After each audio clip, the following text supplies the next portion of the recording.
저에게 여동생이 있습니다. 근데 10년 전에 이제 가족 전부가 미국으로 가서 거기서 생활을 하고 있습니다. 그 동생의 남편 매제가 공부를 하기 위해서 갔고, 지금은 공부를 마치고 직장 생활을 하고 있습니다.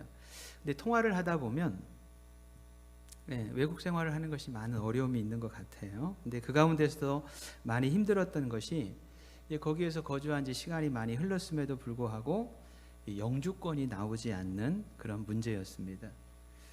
특별히 큰 아이가 대학을 진학을 해야 되는데 이 영주권이 없는 것이 걸림돌이 되기도 했습니다.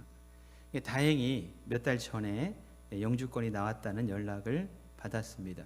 근데 그 영주권이 나오는 과정을 좀 들어보니까 이게 지금 상황이 개인이 노력해서는 미국 영주권 따기가 그렇게 쉽지가 않은 것 같아요. 근데 다행히 이제 직장 담당 변호사가 그 일을 이렇게 진행을 해줘 가지고 잘 마무리를 할 수 있었다는 얘기를 들었습니다.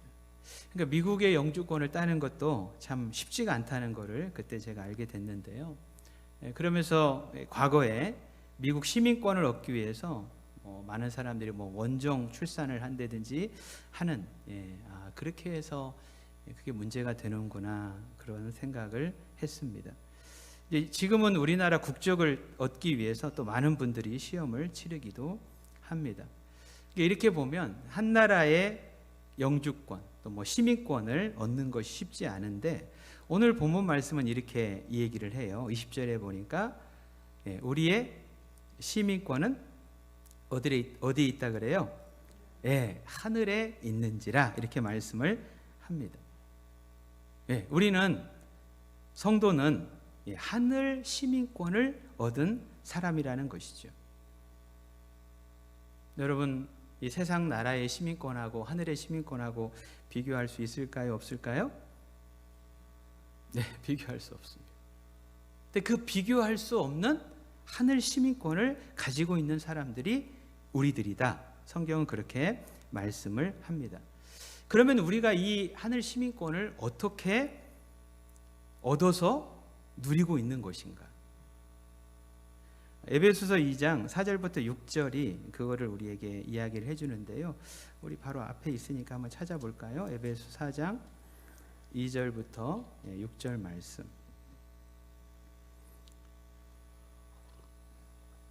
죄송합니다. 에베소 2장 4절부터 6절입니다. 에베소 2장 4절부터 6절 보면, 긍휼이 풍성하신 하나님이 우리를 사랑하신 그 큰 사랑을 인하여 허물로 죽은 우리를 그리스도와 함께 살리셨고 너희는 은혜로 구원을 받은 것이라. 우리 6절 같이 한번 읽어볼까요? 시작. 또 함께 일으키사 그리스도 예수 안에서 함께 하늘에 앉히시니. 끝부분에 보니까 함께 하늘에 앉히셨다, 이렇게 얘기를 합니다. 우리가 하늘에 앉아가지고 이제 하늘 시민이 되었다는 이야기입니다. 근데 여러분, 이것은 우리가 노력을 해서 얻은 것이 아닙니다. 이 하늘 시민권 내가 가지고 싶다고 해서 가질 수 있는 것도 아닙니다. 어떻게 이거를 얻게 되었다고 이 얘기를 하냐면 4절, 에베소 2장 4절 보니까 긍휼이 풍성하신 하나님이 우리를 사랑하신 그 큰 사랑을 인하여서 얻게 되었다는 것이죠. 하나님이 사랑해 주지 않으면 얻을 수가 없어요. 근데 하나님이 우리를 불쌍히 여기신 것입니다. 큰 사랑을 베풀어 주신 것입니다. 허물과 죄로 죽었던 우리를 살려주시고 자격 없는 우리를 은혜로 구원을 해주신 것이죠. 그리고 영광스럽게도 예수님과 함께 하늘에 우리를 앉혀주셨습니다. 지금 우리는 어디에 앉아 있습니까? 여러분, 어디에 앉아 계셔요? 예배당에 앉아 있잖아요. 근데 사실 우리는 예배당의 현실에 앉아 있지만 하늘에 앉아 있는 존재라고 이 얘기를 해요. 그런 존재가 됐다는 것입니다. 누구와 함께 앉아 있는 거죠? 예수님과 함께. 그러니까 이게 얼마나 영광스러운 자리인지 알 수가 없습니다. 이렇게 해서 우리는 구원을 받은 것이고 하늘 시민권을 가지게 되었습니다. 가장 영광스러운 최고의 시민, 하나님 나라의 시민이 된 것입니다. 네, 옆에 분들한테 한번 인사 한번 하세요. 우리가 잊어버리고 살 때가 많이 있어요. 당신은 천국 시민권자입니다. 네, 자부심이 좀 느껴지십니까? 네, 우리가 하나님의 천국 시민권자예요. 자, 그러면 사실은 우리가 이 성경에 이게 나와 있지만 뭐 천국 시민권자 그게 뭐 어떤 의미가 있다는 거야 이렇게 생각할 때가 있는데요. 자, 하늘 시민권자가 된다는 것은 어떤 의미가 있으며 시민권을 얻은 사람은 어떻게 살아야 되는지를 오늘 본문을 통해서 우리가 좀 살펴보죠. 다시 우리 빌립보서 3장 20절로 넘어와서 이 시민권이라는 단어가 원어로 보면 폴리튜마라는 단어입니다. 근데 이 단어가 바울이 쓴 다른 편지에는 이 시민권이라는 단어가 한 번도 나오지를 않습니다. 오직 빌립보서에만 나옵니다. 그러니까 이거는 빌립보라는 도시에 로마 시민권자들이 많이 있었는데 이게 그들에게는 굉장히 특별한 의미가 있었다는 것입니다. 왜냐하면 원래 이 빌립보는 로마 지역이 아닙니다. 로마가 전쟁을 해서 점령한 지역입니다. 그러니까 이 땅은 원래는 로마 시민권을 가질 수가 없는 곳이죠. 그런데 이 빌립보라는 도시가 점령지이면서도 로마 시민권을 가지게 된 데는 특별한 이유가 있습니다. 자, 빌립보라는 도시는 BC 358년경에 마케도니아 알렉산더 대왕, 여러분 아시죠? 이 알렉산더 대왕의 아버지인 빌립 2세에 의해서 이 도시가 건설이 됐습니다. 그러니까 빌립 2세의 이름을 따가지고 빌립보다 이렇게 도시 이름을 명명을 했습니다. 후에 로마가 이곳을 정복을 해가지고 로마 식민지가 되는데요. BC 31년경에 로마의 그 두 거대 정치인인 옥타비아누스하고 안토니우스가 로마 제국을 제패하기 위해서 전쟁을 하는데 이곳에서 전쟁을 하게 됩니다. 이 전쟁에서 옥타비아누스가 승리를 해가지고 로마의 첫 번째 황제가 됩니다. 그러니까 이 사람이 이 로마를 중요한 군사 기지로 삼았습니다. 이 중요한 군사 기지다 보니까 이곳에 로마 군인들을 많이 이주를 시켰어요. 군인에서 퇴역한 사람들을 이곳에 많이 이주를 시켰어요. 그러니까 이 사람들은 이미 로마 시민권을 가지고 있는 사람들이죠. 그러면서 동시에 빌립보 시민들에게도 로마 시민권을 부여를 했습니다. 로마 시민들이 누리는 특권을 누리도록 했습니다. 그렇게 해서 이 빌립보라는 도시가 제2의 로마가 된 것입니다. 빌립보 시민들이 로마 시민으로서의 긍지와 자부심이 아주 대단했어요. 다른 사람들은 그것을 못 얻는데 자기들은 로마 시민권을 얻은 도시다. 그래서 이들은 로마 시민이 된 것을 자랑을 했고 로마의 관습과 정신을 따르고 로마법을 준수하는 것을 영광으로 생각을 했습니다. 특권만 누린 것이 아니라 로마 시민으로서의 의무도 잘 감당을 했다는 것이죠. 그러니까 이 사람들에게 이 시민권이라는 단어가 굉장히 특별한 단어였습니다. 이런 빌립보 성도들에게 바울 사도가 이 얘기를 해요. 우리의 시민권은 로마에 있다는 거요, 하늘에 있다는 거요? 예, 하늘에 있다 이렇게 얘기를 합니다. 이렇게 묻고 있는 것입니다. 빌립보 성도 여러분, 황제가 다스리는 눈에 보이는 로마 제국이 큽니까? 아니면 하나님이 다스리는 보이지 않는 하나님 나라가 큽니까? 예, 여러분 어느 나라가 큽니까? 네, 하나님 나라가 크다는 거예요. 여러분은 로마 시민으로서의 자부심을 느낍니까? 아니면 하늘 시민권의 자부심을 느끼고 있습니까? 네, 바울은 동일하게도 우리에게도 묻고 있습니다.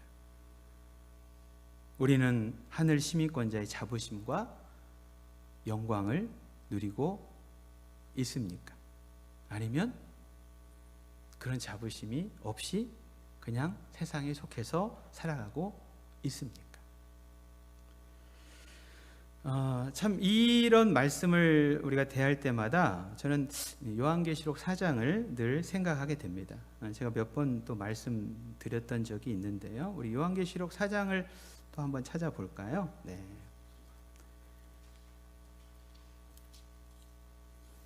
네, 요한계시록 4장 1절부터를 보면 이런 말씀이 나와요. 403쪽이죠. 신약성경. 이 이후에 내가 보니 하늘에 열린 문이 있는데, 사도 요한이 환상을 보게 됩니다. 근데 하늘에 열린 문이 하나가 딱 있는 거예요. 근데 하늘에 소리가 들려요. 야, 이 열린 문을 통해서 이리로 올라와라. 이런 소리를 듣게 됩니다. 그래서 2절에 열린 문을 통해서 하늘에 올라가 보니까 보이는 게 있습니다. 뭐가 보였는지 우리 요한계시록 4장 2절을 한번 같이 읽어볼까요? 시작. 내가 곧 성령에 감동되었더니 보라, 하늘에 보좌를 베풀었고 그 보좌 위에 앉으신 이가 있는데, 열린 문을 통해서 하늘에 올라가 봤더니 하늘에 뭐가 있어요? 보좌가 있더라는 것입니다. 의자가 있더라는 것입니다. 근데 그 의자에 앉으신 분이 계시더라는 거예요. 근데 그 모습이 얼마나 영광스러운지 3절에 보니까 앉으신 이의 모양이 벽옥 홍보석 같고 무지개가 있어 보좌에 들렸는데 그 모양이 녹보석 같았다. 이렇게 얘기해요. 그러니까 이 한마디로 얘기하면 너무 이 보석들이 주렁주렁한 것처럼 영광스러웠다는 이야기입니다. 보좌에 앉아 계신 그분의 모습이 이렇게 영광스럽더라는 것이죠. 보좌에 앉으신 분이 누구세요? 하나님이십니다. 요한계시록을 기록할 당시 성도들은 극심한 핍박에 시달렸습니다. 로마 제국이 황제 숭배를 강요하면서 그걸 거부하면 잔인하게 사람들을 죽였습니다. 이로 인해서 성도들은 두렵고 위축되고 흔들렸습니다. 그때 요한이 이 환상을 보게 된 것입니다. 사실 그 당시 많은 사람들이 로마 제국만 보고 황제만 봤습니다. 그게 눈에 보이는 것이니까 보이는 것만 본 것입니다. 그렇게 보니까 두렵고 떨릴 수밖에 없죠. 그런데 요한이 열린 문을 통해서 하늘에 올라가 보니까 말로 형용할 수 없는 영광스러운 보좌가 있더라는 것입니다. 보좌에 앉아서 온 세상을 통치하시는 하나님이 계시더라는 것입니다. 그 요한이 깨달은 것이 이것입니다. 이 영광스러운 하나님에 비하면 저 로마 황제 아무것도 아니구나. 이걸 깨달은 것이죠. 이걸 편지에 써서 성도들에게 보내준 것입니다.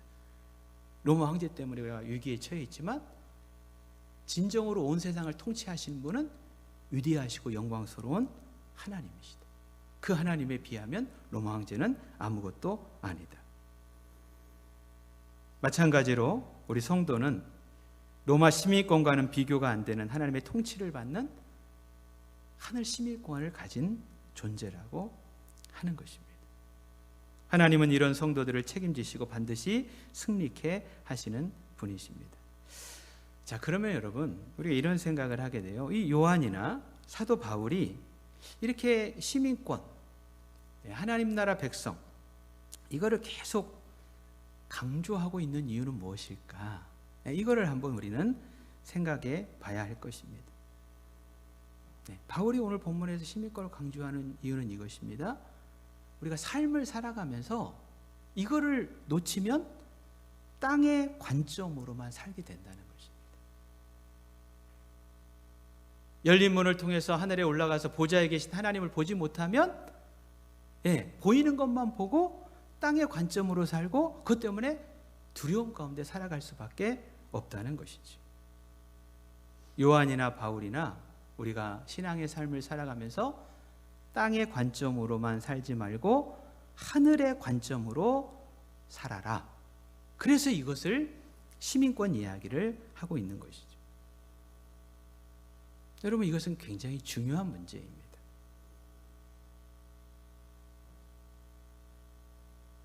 우리 자신을 한번 돌아볼까요? 나는 하늘 시민권자라고 했는데 나는 땅의 관점으로 살아가고 있는가? 하늘의 관점으로 살아가고 있는가? 우리가 영광스러운 하늘 시민권자임을 잊고 살아가면 땅의 관점으로만 살게 됩니다. 그러면 문제가 발생을 해요. 어떤 문제가 발생하냐면 우리 빌립보서 3장으로 한번 가보죠.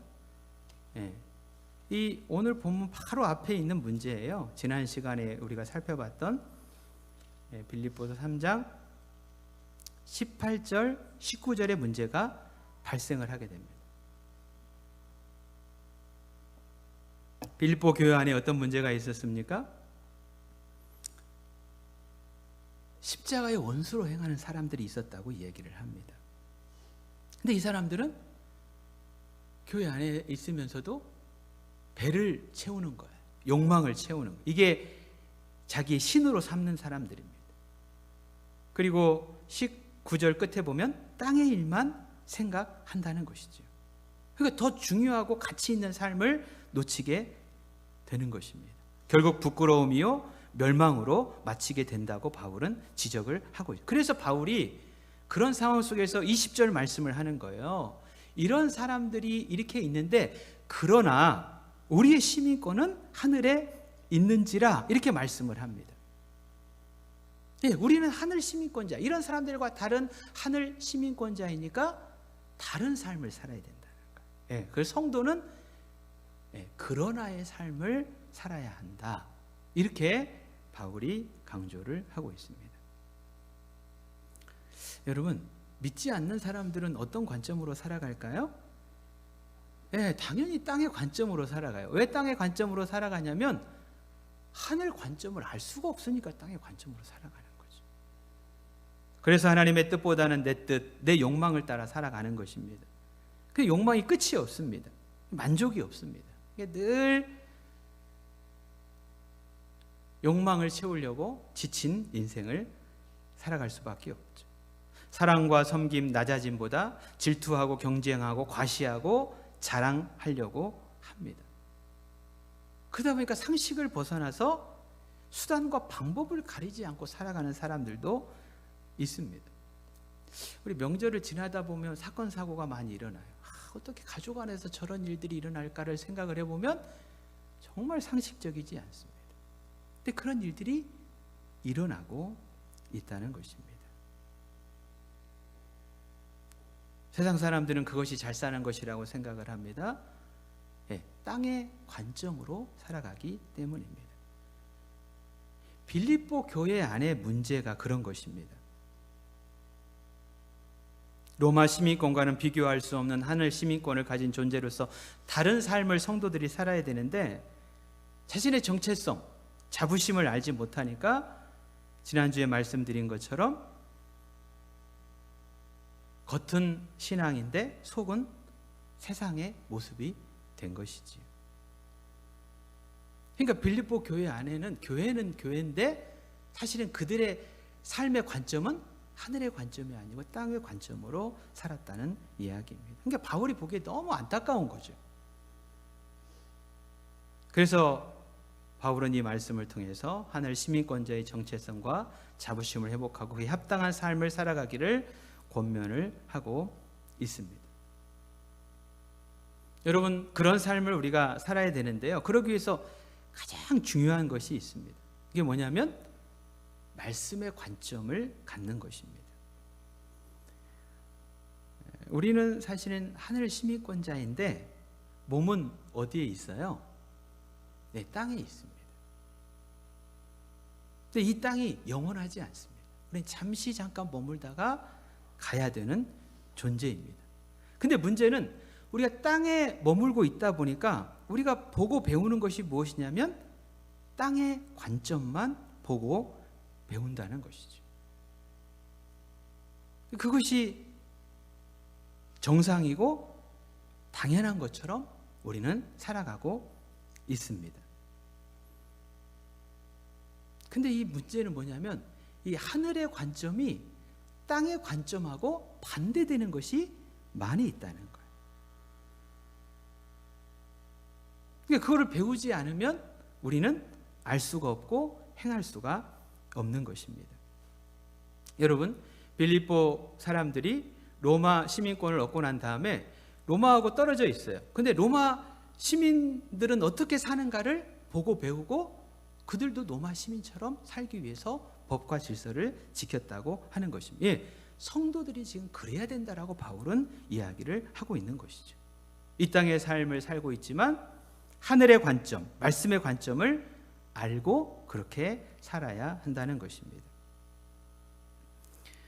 우리가 말씀대로 살아가다 보면 야, 이렇게 어떻게 세상을 살아갈 수 있을까라는 고백이 나옵니다. 그 사실 많은 사람들이 말씀을 알고는 있지만 삶을 살아갈 때는 세상의 관점으로 살아가는 경우들이 많이 있죠.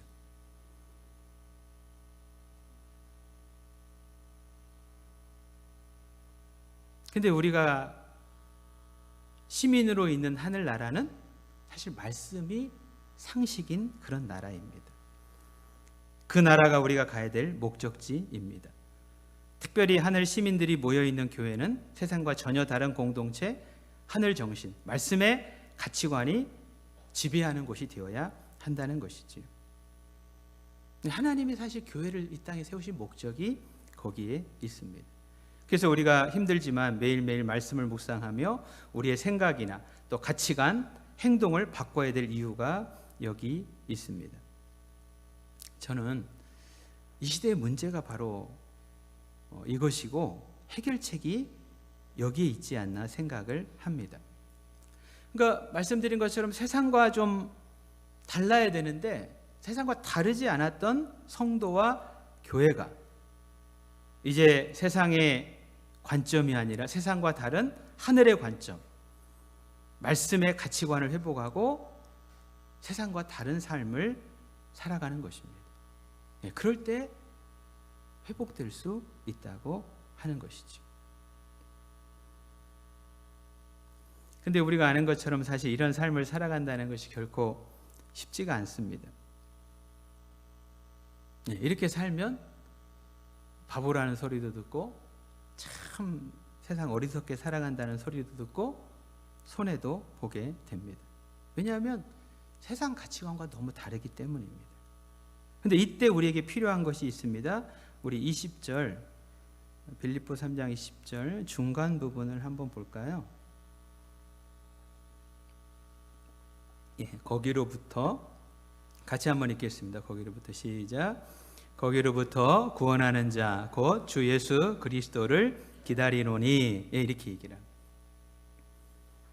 그런 상황 속에서 우리에게 필요한 것이 무엇인가? 기다림이라고 얘기를 합니다. 반드시 우리가 가야 될 그 나라로부터 하늘로부터 거기로부터 구원하는 자 곧 주 예수 그리스도를 기다린다 그러잖아요. 하늘로부터 주님이 다시 오신다는 것입니다. 우리를 그 나라로 인도하시고 이제 완전한 하늘 시민으로서의 특권을 누리게 할 그날을 확신하며 인내하며 살아가는 것입니다.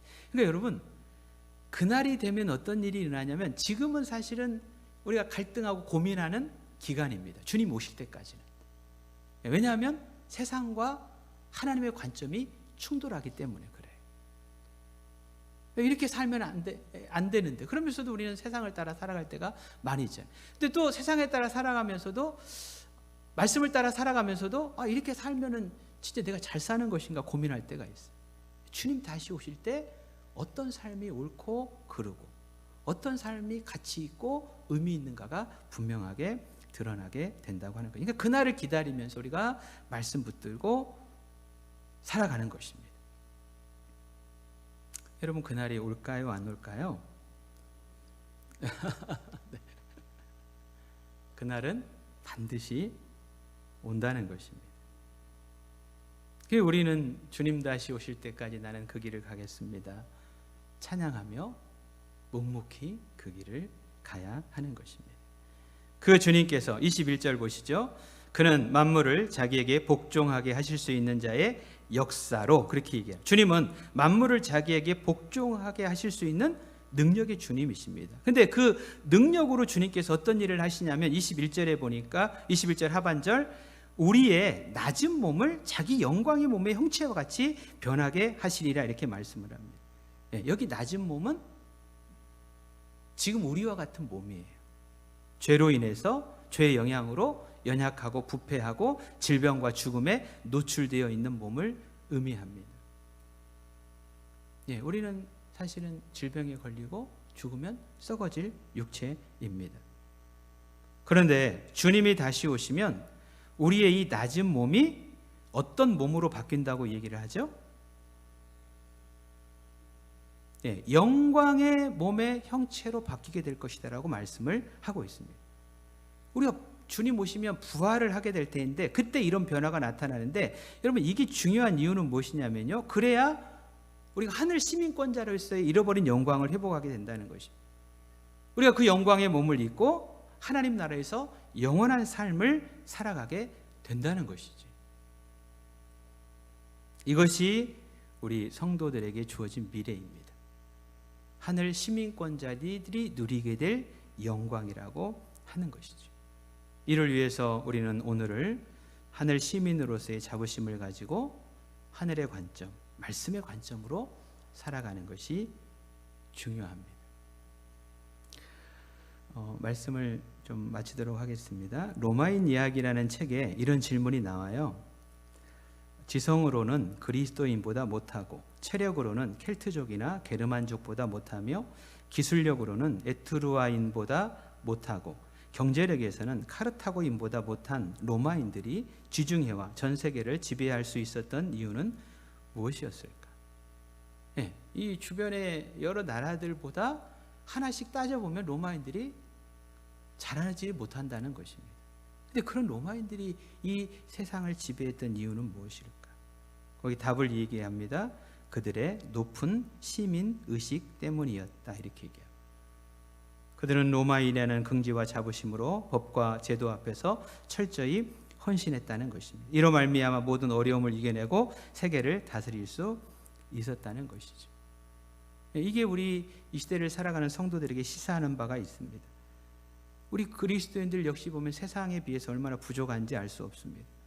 지성으로 봐도 그렇습니다. 체력으로 봐도, 기술력으로 봐도, 경제력으로 봐도 이 세상에 우리보다 뛰어난 사람들이 얼마나 많이 있습니까?